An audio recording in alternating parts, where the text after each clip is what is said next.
I'm sure you've heard the term boys and their toys, and I for one am probably very guilty of this. If you're new to this channel, it tends to be a gear related channel where I give rave reviews on different cameras and lenses that I'm using, often like related, but equally I'm a model photographer, portrait photographer and a wedding photographer, so I need to be able to get good photos. In this video I'm going to talk about paralysis analysis, where you're missing out on getting great photos because you're spending way too much time trying to decide what camera and lens to use, thereby having no time left to take any pictures. I've just come back from a mini road trip, 3 days on the road in the UK. One of the days I struggled from paralysis analysis and I got it a bit wrong, but on the second day I got it right. So I wanted to share my experience, hopefully be able to relate to it, and then at the end I'll give 5 ways to avoid paralysis analysis, and then hopefully we can all get better photos. Hi there, Matt from MrLeica.com. Driving back last night, I had 3 hours to think, and so I was thinking to myself, why was today so good and then the day before less good? So on the Saturday I took with me a digital camera and 2 film cameras and various lenses, and as a YouTuber my excuse is I'm always trying to test different cameras and lenses for you guys, so I was trying to test multiple lenses for YouTube. What actually happened was I took less pictures because I kept swapping the lenses. I had a favourite lens. When I'm walking around I tend to see 28mm view with my eyes, and I only had one 28mm lens with me, so I kept taking the lens off, putting it on all the different cameras, taking the photos, and it's just like I wasted so much time swapping this one 28mm lens across the different bodies. Would have been so much better off just taking one camera and one lens and not getting confused with all the different things, trying to test too many things at once in my specific case scenario. Normally when I get the worst paralysis analysis is when I'm going to go away on, say, one of my model shoots to, say, Poland, and so I've got all these amazing models lined up and I'm like, ooh, which amazing camera shall I take with me? And so I just waste about half a day, like no exaggeration, 6 hours trying to plan all the different cameras, all the different lenses, lighting scenarios, all that type of thing to make the best from the situation. And then at the last minute I'll take out the Hasselblad, I'll put in another Leica, and then I'm like, oh no. And it's just back and forth constantly. So this is real case scenario paralysis analysis. This is when I normally get it wrong.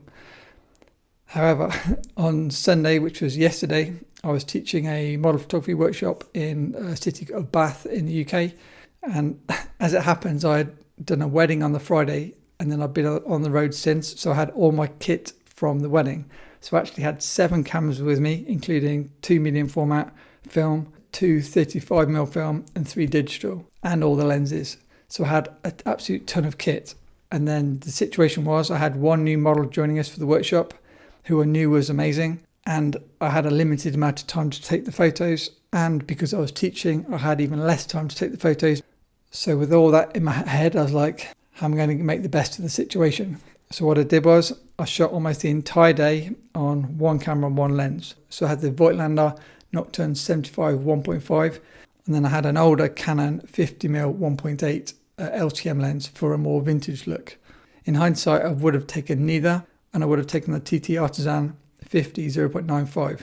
That's fast become probably my favourite creative portrait lens. Other than that, I was reasonably happy that I had a very simple kit, and I was very happy that I'd picked the SL rather than, say, my M240 and an EVF, because I can fire off, say, 5 shots with a very shallow depth of field and get focus most of the time unless the model, say, moves a little bit, compared to the slow EVF on my Leica M240, where the lag on the EVF of the M240 means you're waiting and you're just missing your shot. And because I wasn't changing lenses hardly at all, it was like one section with a 75, one section with a 50, then I went back to 75, trying to get all the shots in between the shots, like I do, I guess, a little bit with my wedding photography. If you've never worked with models before, professional models, there can be 2 real types of models. You can get what's called flow posing models, where they're just constantly like bum, bum, bum, bum, bum, bum, bum, changing, and you're just trying to capture everything you can in case you do something amazing, and then often they can't repeat it. That's the fast-paced models. And then you have the slower-paced models, which literally can be like a statue. They're really good if you want to shoot film cameras in particular, because they will literally just hold it for as long as you want. The model we had yesterday was a flow pose, although I did keep asking, oh, wait. I'm trying to, wait, it looks amazing. I was trying to slow it down as much as I could, but I didn't even dream to pull out a film camera because I had slow film cameras with me. I had a Leica 2F I had a Canon 35mm screw mount camera, I had a Rollei SL66E, and had a Mamiya 6, so some big hitter film cameras. I didn't use any of them because I knew I could take, say, one film shot or 10 digital shots. The more you shoot and the better the flow of the photo shoot, the better results you'll get from the model. If you just tell them to stand still for 10 minutes while you do, say, a large format photo, there really isn't any flow, and so the model won't really get up to speed.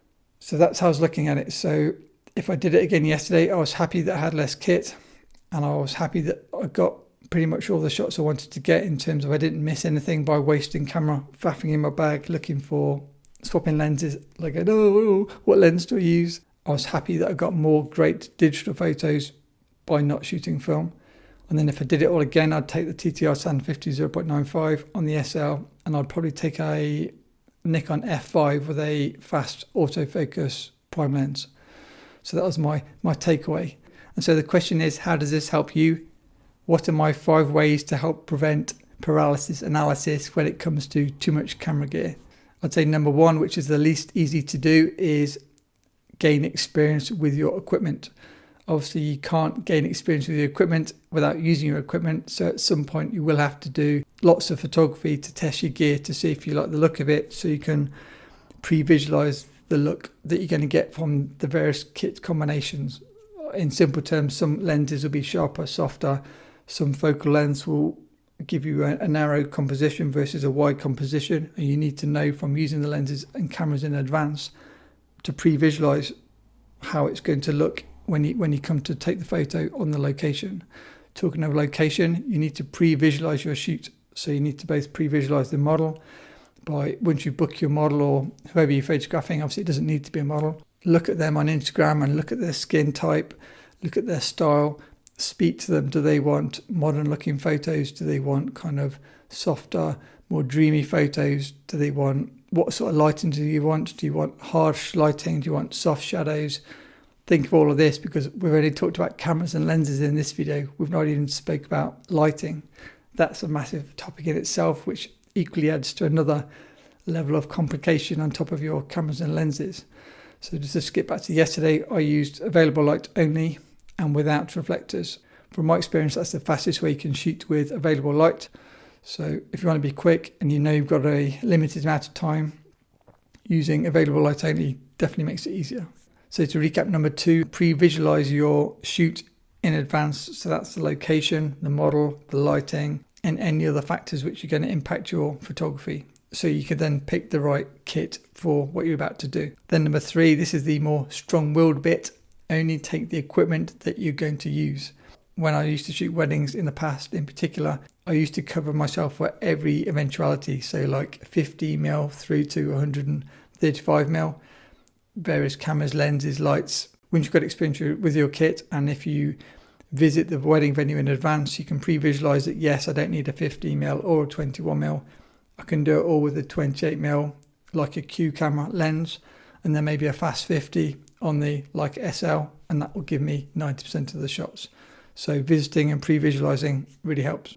Number 4, it sounds similar to the ones we've just covered, but know your equipment. I mean, literally know how to use your equipment. It seems to be like a two-way thing. You've either got a modern camera with more menus than you know how to navigate through, that's going to slow you down, or you've got an older camera where they're so old and clunky, you got to like pull various knobs and dials and things to make it fire. I suffered myself. I pulled out my SL66 a few days ago to test it, and I forgot I couldn't see that. I forgot it had a dark slide on the top. I'm like such a dumbass.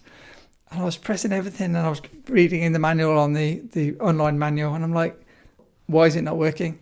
And then it wasn't until about an hour into the shoot, I'm like, oh, I didn't pull out the dark slide. But yeah, know your kit before your important shoot.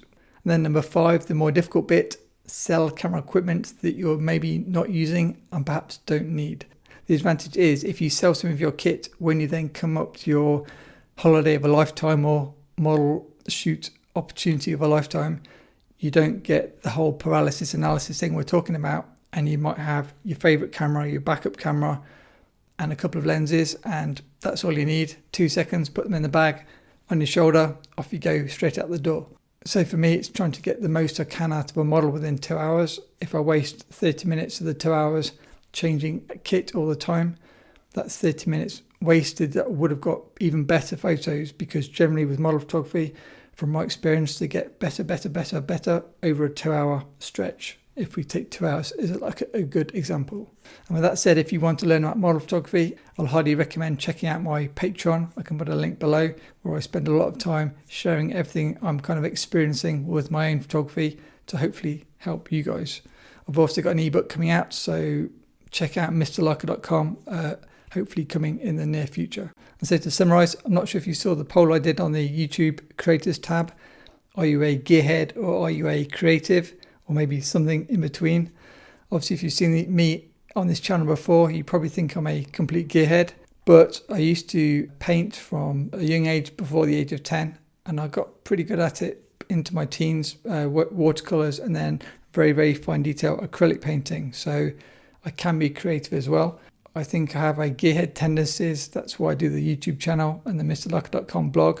I do enjoy testing stuff, but when it counts, I then can go into creative mode, stop faffing with the gear and get the shots that hopefully the model needs and I enjoy taking. I think as Leica photographers, we're often maybe thought of more at the gear end. Many Leica photographers, I think there's quite a few kind of collectors and people that just enjoy nice equipment, which then maybe the people which are taking photos of nothing in particular, maybe some trees or their cat or something like that. There's obviously nothing wrong with awesome cat photos, but then there's people on the other end of the spectrum where they've just got some cheap Nikon or Minolta and a cheap 50mm prime lens, and they can absolutely kick our butts in terms of making better images than what we're making. So gear definitely doesn't matter, but then if you've got a choice of different equipment, it's then obviously picking something you enjoy using.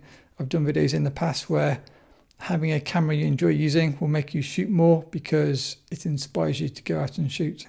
And with that, if you enjoyed this video, please smash the like button. If you didn't, you don't have to, but it definitely helps get the video out to more people. And as always, a massive thanks to my amazing patrons.